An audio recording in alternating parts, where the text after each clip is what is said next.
Keşanım. Rahmat odaş. Xitoyda ajoyib ishlar kutib bordi lekin ha? Shunigina her az. Ama qog'ozni tutsam, meni bir parcha rasm tatmayman. Nima uchun? Urumchilik binoga o't ketgan ishni xabaring bormi? Xabarim bor. Shu ish sababidan Xitoylar hozir qo'zg'alib, erkinlik va demokratiyani talab qilibdi. Acaba ular Sharq Turkistonning mustaqilligini talab qilibdimi? Yo'q. Ammo Shanxaylik fuqarolarni qo'yitish bilan birga Uyg'urlarni jazo lageridan qo'yishni talab qilibdi.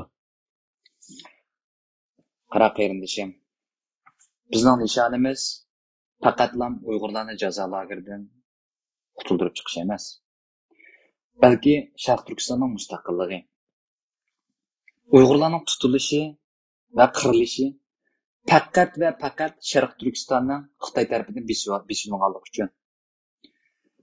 Uyg'urlarning uzun muddatli erkin bo'lishiga Sharq Turkistonning mustaqilligidan boshqa bir yo'l yo'q. To'g'ri deysiz. Xitoy hukumati Xitoy fuqarolariga zulm qilyapti. Shu zulmga chidamay Xitoylar ko'chaga chiqib inqilob qilyapti. Ammo lekin biz Xitoyning inqilobini qilmayapmiz. Biz Sharq Turkistonning mustaqillik davosini qilyapmiz.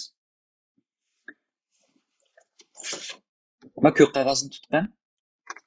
Masalan bir parcha rasm tortib qo'yay. Tamam.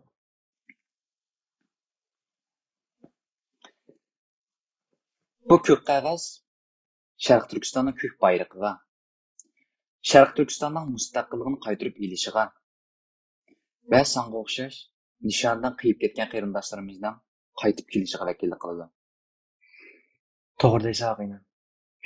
O'sha Xitoylar bilan birga namoyish qilsakmi, cho'qim o'zimizniki nishonni unutmasligimiz kerak. U bo'lsa-mu Sharq Turkistonniki mustaqilligi. To'g'ri deysiz. Barliq Sharq Turkistonlik qarindoshlar. Sizlarning bu ko'k qog'ozni tutib, Sharq Turkistonning mustaqillik davosida birlikda kurash qilishingizni umid qilamiz. Ey biqir Uyg'ur o'yg'on uyqung yetar. Senda mol yo'q endi kassa jon ketar. Bu o'limdan o'zingni qutqizmasang, ah sening holing xatar. Bu o'limdan o'zingni qutqizmasang, ah sening holing xatar.